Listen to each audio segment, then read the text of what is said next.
रतनपुर नाम के गांव में अम्बा नाम की एक बूढ़ी रहा करती थी, जो कि बहुत ही ज्यादा कंजूस और खड़ूस औरत थी। अम्बा 60 साल की बूढ़ी थी, लेकिन फिर भी उसे किसी चीज का कोई डर नहीं था। अम्बा के पिताजी बहुत अमीर इंसान थे, तो अम्बा का बहुत ही बड़ा घर था, जिसमें वो अपने माँ पिताजी के देहांत के बाद अकेली ही रहा करती थी। उसने अपने काम करने के लिए एक भी काम वाली नहीं रखी थी और ना ही कोई बॉडीगार्ड। उसने अपना सारा पैसा 7 घड़ों में भरकर अपने घर में छेद कर उसी में रखा था और उस पर एक चटाई बिछा दी थी, ताकि किसी को पता ही ना चले कि उसने अपना सारा पैसा घर में कहाँ पर छुपा रखा है।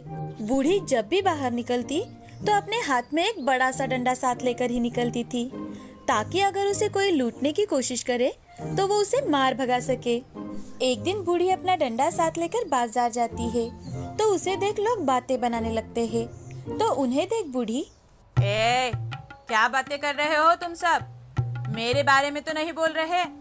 याद रखना, अगर मेरे बारे में बोल रहे हो तो किसी को नहीं छोड़ूंगी। बूढ़ी की बातें सुन सभी अपने अपने काम में लग जाते हैं।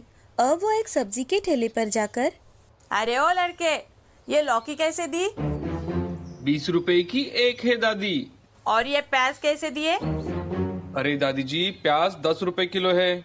ये तो सब कुछ महंगा है। लूट चल रही है, लूट। लौकी 10 रुपए की और प्याज 5 रुपए किलो लगा दो। इसके ऊपर 1 रुपया भी नहीं दूंगी, समझे? अरे दादी जी, इतने में तो नहीं आएगा। मुझसे बदतमीजी कर रहे हो? मुझसे जानते नहीं क्या मैं कौन हूँ? अब बूढ़ी अपना डंडा निकालकर उसे पीटने ही वाली थी कि तभी ठेले वाला, अरे अरे दादी जी, ये क्या कर रही हो तुम? अरे ले लो दादी जी, ले लो और जाओ यहाँ से। मैं भी कोई गलत दाम नहीं देती, समझे? हाँ। अब बूढ़ी वहाँ से निकलकर घर जाने ही लगती है कि तभी रास्ते में एक अंधा भिखारी उसके सामने आकर, इस गरीब अंधे की कोई मदद कर दो भाई, अंधे की कोई मदद कर दो भाई, कुछ खाने को दे दो भाई। ए अंधे, हट मेरी नजरों से दूर। धट्टे कट्टे होकर भीख मांगता है। मुझे ऐसे लोग बिल्कुल भी पसंद नहीं है।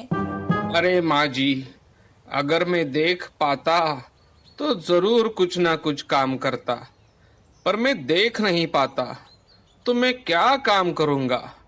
आप ही बताइए। हाँ हाँ, मुझे मत सिखा कि तू क्या कर सकता है और क्या नहीं। निकल मेरे सामने से। ऐसा कहकर बूढ़ी अपने घर चली जाती है। घर जाकर देखती है तो उसके आंगन में पेड़ के नीचे कुछ साधु आकर विश्राम कर रहे थे। तो उन्हें देख, अरे ओ भोंदू कहीं के, क्या कर रहे हो मेरे घर के सामने? जरूर